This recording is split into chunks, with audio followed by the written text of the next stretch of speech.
E aí, gente, tudo bem? Sejam muito bem-vindos a mais um vídeo aqui do Parabólica. Eu falei que eu não ia postar, ou não, falei que talvez eu não postasse, porque eu estou de mudança, vocês sabem, mas está aqui.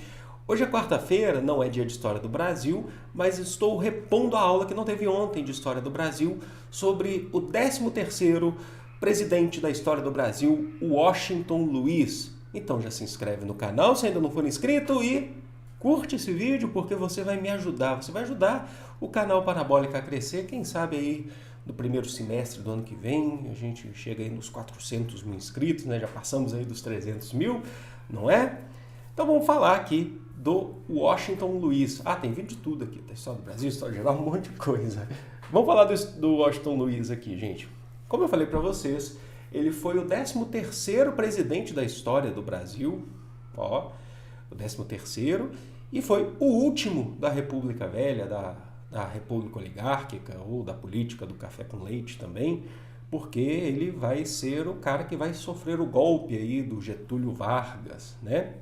E o seu governo vai ser um governo que vai ter bastante coisa para falar, mas tem principalmente muitas leis, muitos decretos que ele vai estabelecer e a gente vai ver ao longo do tempo aqui. Ele nasceu na cidade de Macaé, no Rio de Janeiro, mas ele era um representante das oligarquias paulistas, porque ele viveu grande parte de sua vida em São Paulo, tanto no interior quanto na capital. Ele chegou a ser, inclusive, prefeito de São Paulo, mas ele viveu muito em Batatais, no interior de São Paulo. Para quem não conhece Batatais, bem no interior de São Paulo, próximo ali de Barretos, Ribeirão Preto, né?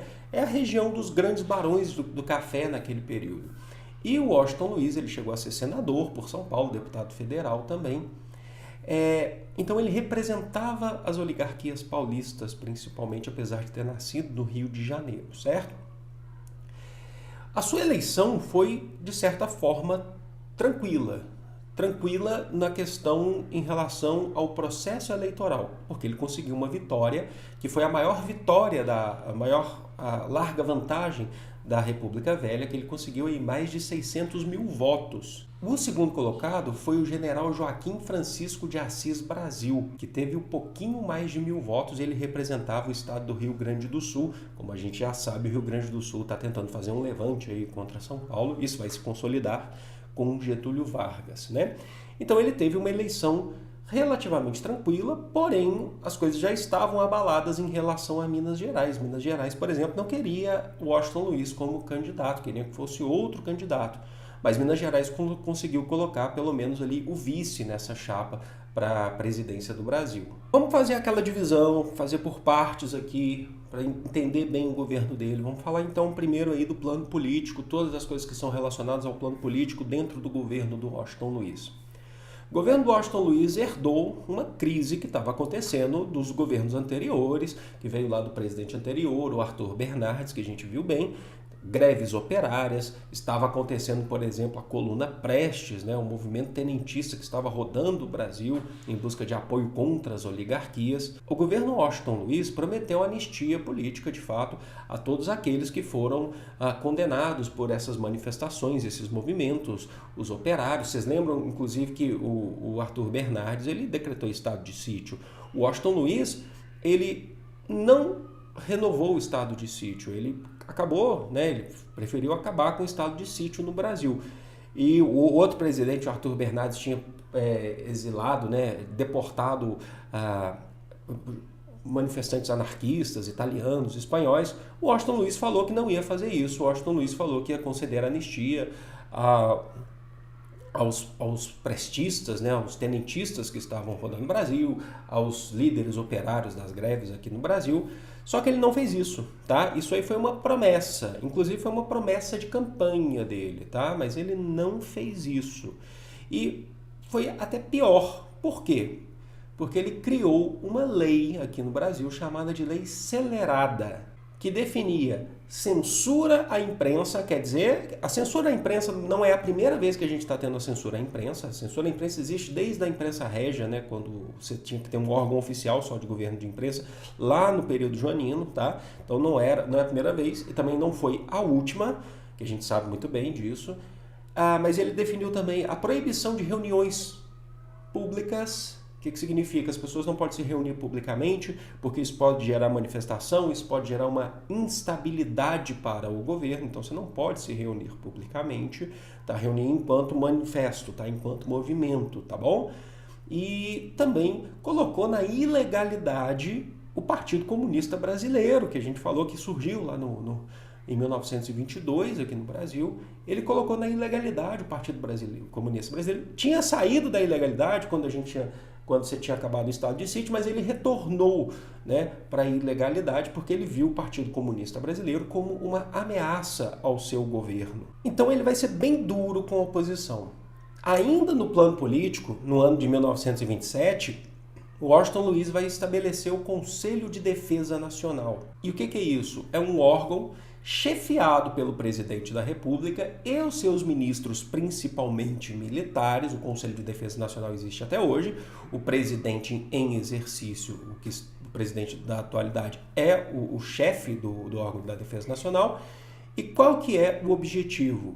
É cuidar da defesa nacional, de tudo que é relacionado para conter manifestações, o que causa para o governo em determinada conjuntura política, o que pode causar um abalo para o governo, para a nação, segundo, né, o próprio governo, mas também cuida das relações políticas internacionais. Passa-se por esse conselho qualquer tipo de declaração de guerra que o Brasil possa fazer.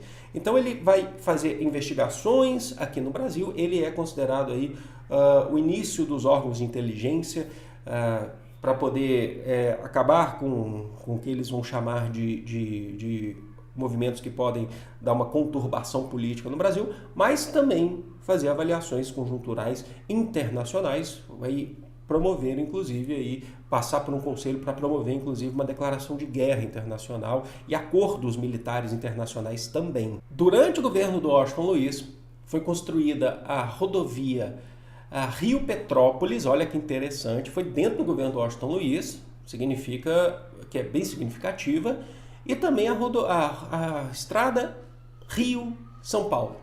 Essa estrada Rio-São Paulo, depois ela vai ser substituída em 1951 pela rodovia Rio-São Paulo, que é a famosa via Eurico Gaspar Dutra, que vai ser dentro do governo do Dutra, certo? Então, inicialmente, a gente tem um embrião da via Dutra, aí, que é a estrada Rio-São Paulo, e isso se dá muito por conta do avanço da indústria automobilística no mundo, inclusive chegando ao Brasil, né? A gente está tendo um avanço da indústria automobilística, o número de carros, de automóveis, ele começa a ser maior, e para poder ligar os dois estados, Rio de Janeiro a São Paulo, você tem então essa estrada, né, a Rio-São Paulo. É a mesma coisa de Rio-Petrópolis também. Petrópolis, uma importante região, inclusive das oligarquias do período cafeicultoras, era um centro, um polo econômico muito importante também. Para poder fiscalizar todo esse fluxo que está acontecendo, foi no governo do Washington Luiz que foi criada a Polícia Rodoviária Federal. É isso mesmo, ela foi criada dentro do governo do Washington Luiz por conta desse fluxo grande que está tendo no Brasil de automóveis, principalmente nessas duas vias que a gente está falando. Mas também foi criado o decreto, foi assinado pelo presidente, o decreto número 5.141, que estabelecia o Fundo Especial para a Criação e Conservação de Estradas e Rodagens Federais no Brasil. O que vai ser isso? Vai ser um fundo, lógico, então vai ser um órgão que vai arrecadar impostos da gasolina, impostos da rodagem, para poder fazer a criação e a manutenção, né, que seria então a conservação das vias federais no Brasil. Então Washington Luiz criou sim um imposto para poder estabeleceu um imposto para poder fazer principalmente a manutenção dessas vias. No ano de 1926, mais um decreto aí, o decreto 5.083. Por que eu estou falando os nomes e deixando eles nas legendas para vocês? Porque vocês podem achar esses decretos, se vocês escreverem o número do decreto, vocês podem achar, inclusive, no site. Vocês colocam no Google que ele te redireciona para lá, para o site do Legislativo Brasileiro, o site oficial que tem todos os decretos históricos registrados, tá?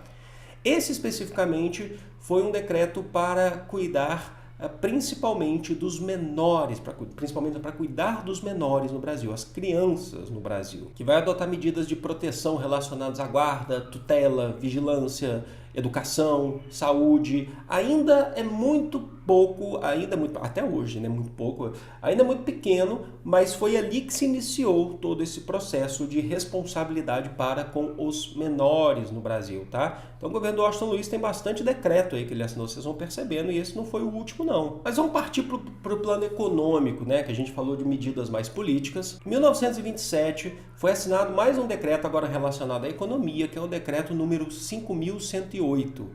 E ele foi assinado pelo Washington Luiz com apoio, né, através do seu ministro da Fazenda, porque vai ser um decreto econômico. O seu ministro da Fazenda era Getúlio Vargas. Aí você fala, nossa, o Getúlio Vargas que deu golpe no Washington Luiz, que foi das pessoas que deu golpe. Sim, ele exerceu o cargo de ministro da Fazenda de 1926 a 27. Ele tinha sido eleito presidente do estado do Rio Grande do Sul, que a gente falou semana passada, mas ele foi nomeado pelo Washington Luiz. E o que é esse decreto que a gente está falando? O Washington Luiz precisa estabilizar a economia brasileira, que ela não está estável.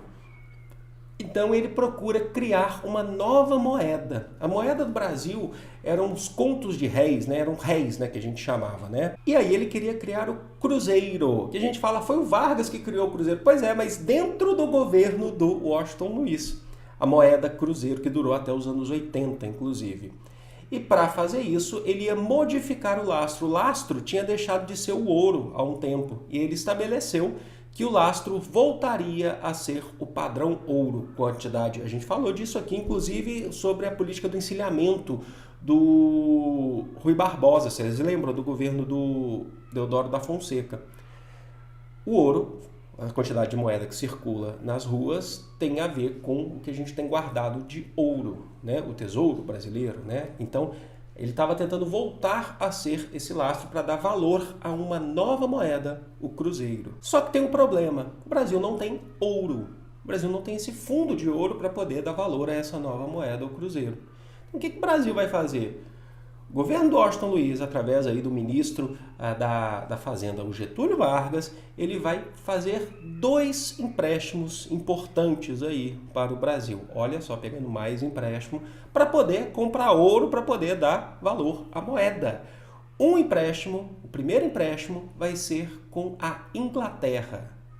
Vai ser com a Inglaterra no valor de 9 milhões de libras esterlinas. Esse empréstimo foi feito com uma família importante de banqueiros ingleses, Rothschild. E o segundo empréstimo foi feito com os Estados Unidos no valor de 40 milhões de dólares, certo? Então 9 milhões de libras esterlinas, que valia mais do que o dólar na época, e depois 40 milhões de dólares. O primeiro foi com a família de banqueiros e depois com os Estados Unidos, para poder dar valor, para colocar em prática o Cruzeiro. Só que no plano econômico a gente sabe o que o Washington Luiz é famoso. Ele é famoso porque durante o governo dele que foi estabelecida a crise econômica mundial. Foi, né, em 1929, né, o grande boom, né, o grande crash da Bolsa de Nova York, em 1929, e o Brasil vai ser afetado. Ainda não naquele instante de 1929, o Brasil vai ser muito mais afetado nos anos seguintes, que inclusive serão dentro do governo do Getúlio Vargas, mas os cafeicultores aqui no Brasil, porque o café representava 70% das exportações brasileiras, estavam temendo que o seu produto fosse reduzido, né? A exportação do seu produto fosse reduzida. E isso era péssimo para os cafeicultores e era péssimo para o Brasil, que tinha 70% de exportações no café. Essa crise estava chegando, na verdade, estava chegando no Brasil e eles já estavam temendo. E vocês lembram que em 1906 foi feito um acordo, né, o Convênio de Taubaté, vocês lembram que estabelecia que o governo ajudaria os cafeicultores em caso de crise, assim como já ajudou em outros momentos. Vocês lembram quando a gente falou da Primeira Guerra Mundial, o café reduziu a exportação, o governo ajudou. O que vai acontecer? Muitos cafeicultores vão desviar os recursos que ainda tem, que sobram, com medo dessa crise chegar, para a criação de indústrias. Isso vai acontecer de fato. Essa crise ainda está para chegar no Brasil e os cafeicultores já estão desviando dinheiro, recursos para a indústria, justamente com medo desse café ser abalado. Só que eles exigem o cumprimento do Convênio de Taubaté para o governo. Eles exigem que o governo cumpra. O que eles querem do governo? Eles querem que o governo faça mais empréstimos internacionais para poder dar aos cafeicultores para não deixar eles quebrarem, se for o caso. E também para continuar investindo, investir em indústrias para poder diversificar essa economia, certo? Washington Luiz, por conta desses empréstimos, vou bater no microfone aqui, por conta desses empréstimos anteriores que ele já tinha feito, ele se recusou. Ele era um presidente que foi eleito pelas oligarquias, principalmente a oligarquia paulista. Ele era um presidente que representava essas oligarquias, mas ele rompeu. Ele rompeu com esse processo, ele rompeu com o Convênio de Taubaté. Ele parou de ser praticado porque o Washington Luiz não ajudou os cafeicultores com essa ameaça da crise de 29 que vai chegar mais para frente aqui no Brasil. Então, o governo já começa a ficar abalado, vocês percebem, né? E aí chega o grande ápice do governo do Washington Luiz, que vai ser a sua queda, o final do seu governo. Mas vamos entender. Essa história muita gente conhece, mas a gente vai falar aqui que é muito importante. Tem muita gente que ainda não sabe. O Washington Luiz, ele, além de romper com o Convênio de Taubaté no plano econômico, ele também foi responsável por romper com a política do café com leite, o acordo entre Minas e São Paulo. Ele deveria indicar um mineiro, seria a vez dos mineiros entrarem na disputa política à presidência. E ele não indicou um mineiro, ele indicou um outro nome forte, cafeicultor de São Paulo, que era o Júlio Prestes. E os mineiros, insatisfeitos, os mineiros queriam que a indicação fosse feita de A. Antônio Carlos, certo? O que vai acontecer? Acabou a política do café com leite. Nesse processo, Minas Gerais, rompendo com São Paulo, Minas Gerais vai compor a famosa Aliança Liberal. A Aliança Liberal era formada já naquele período por 2 estados. Rio Grande do Sul, que estava lançando um candidato fortíssimo à presidência, que era Getúlio Vargas, e Paraíba, que se negou a entrar nas alianças com São Paulo, que estava lançando então o vice, né, para concorrer à vice-presidência aí para poder vencer e ficar ao lado de Getúlio Vargas, que era João Pessoa. Inclusive há sim uma história muito bacana para a gente entender que a bandeira da Paraíba que está escrita nego, tá? É por conta da negação do estado da Paraíba, dos legisladores da Paraíba, de se alinharem ao lado de São Paulo. Então ficou, de um lado, São Paulo com vários outros estados, inclusive o Mato Grosso, contra essa aliança liberal que era formada por Rio Grande do Sul, Getúlio Vargas, né? O vice, que vai ser João Pessoa, da Paraíba. Minas Gerais presta o seu apoio, não lançou o candidato, que seria Antônio Carlos, mas não lançou porque ela já estava composta antes. E a gente teve alguns setores populares ligados e também militares, como o tenentismo, né? O movimento tenentista, que já tinha feito lá a coluna Prestes. A proposta da Aliança Liberal era clara e direta: romper com as oligarquias, acabar com a república oligárquica, estabelecer o voto secreto no Brasil, acabar com esse domínio dos coronéis. Só que o resultado não foi muito favorável, não, porque o Júlio Prestes venceu as eleições. Ele venceu, o Washington Luiz conseguiu colocar o seu sucessor nas eleições. A Aliança Liberal reclamou, não aceitou naquele momento o resultado das eleições, alegou teria havido fraudes eleitorais, principalmente por São Paulo ser um estado muito forte, populacional também, e alegou que teve fraude nesse processo do voto de cabresto, voto aberto, alegando que você teve atestado de óbito votando, pessoas que já não poderiam votar votando. E isso tudo se intensificou porque a Aliança Liberal não planejava dar um golpe no Washington Luiz. Mas isso tudo se intensificou quando o João Pessoa foi assassinado na Paraíba. Ele foi assassinado e a Aliança Liberal alegou ter motivação política nesse assassinato a mando de Washington Luiz, visto que o João Pessoa era um grande representante dessa luta contra as oligarquias, tanto no âmbito nacional, mas principalmente no seu âmbito regional, das oligarquias do próprio estado, né, que era a Paraíba. Essa história pode ser até meio contestada ainda, né? Se foi a mando de Washington Luiz ou não, assim como várias outras coisas. Mas, de fato, isso fortaleceu e estabeleceu um pensamento da Aliança Liberal de Getúlio Vargas de estabelecer um golpe de Estado contra Washington Luiz. E não deu outra. No dia 24 de outubro de 1929, que seria um dia antes da posse de Júlio Prestes, seria o último dia, então, do mandato presidencial de Washington Luiz, As eleições, o mandato não se iniciava sempre no dia 1º, era uma outra regra, era uma outra lei. O Washington Luiz ele foi cercado pelos seus ministros militares que conspiravam contra ele, apoiavam Getúlio Vargas. Lembra que a gente falou dos tenentes? Então, ele foi cercado no Palácio do Catete, foi retirado do Palácio do Catete no dia 24 de outubro de 1927, foi levado para o Forte de Copacabana e assumiu o governo do Brasil uma junta militar até dia 3 de novembro, quando chega Getúlio Vargas, né, a história diz que ele chegou a cavalo, né, todo pomposo, glamouroso a cavalo, amarrou o cavalo na frente do Palácio do Catete e entrou para governar, que os militares aí entendiam que o vencedor de fato das eleições por causa da fraude foi Getúlio Vargas e não Júlio Prestes. Então Júlio Prestes não assumiu porque o Washington Luiz sofreu um golpe de Estado. Tá? Esse evento, esse processo todo, vocês sabem, a gente chama de Revolução de 30. Foi o nome que eles deram para a época para estabelecer que a República Velha tinha acabado, estava começando um novo governo, nesse caso vai ser o governo provisório do Vargas de 30 a 34, ele vai ficar muito tempo no poder ainda depois disso, mas a gente vai chamar de Revolução de 30, porque eles diziam que era uma transformação grande no Brasil a partir daquele momento. E após esse período, após a presidência, Washington Luiz foi exilado, viveu nos Estados Unidos, viveu na Europa. Ele retornou ao Brasil em 1947, quando acabou a ditadura do Estado Novo. O Brasil estava naquele governo populista, mas ele não quis entrar para a política devido a todas essas questões que aconteceram no seu período enquanto foi presidente. Ele trabalhou mais como um memorialista, né?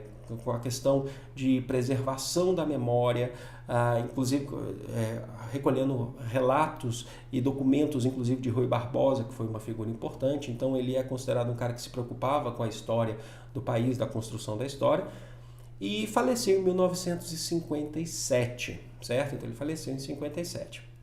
Gente, espero que vocês tenham curtido, espero que vocês tenham gostado dessa volta aí do canal, depois de alguns dias aí fazendo a mudança. Ainda tem coisas para fazer de mudança, tem muita coisa ainda para ajeitar, mas eu consegui gravar, consegui uma manhã aqui boa para poder gravar para vocês. Eu vou ficando por aqui, foi um grande prazer, amo vocês, é de todo o coração do mundo. Grande beijo, gente. Fui!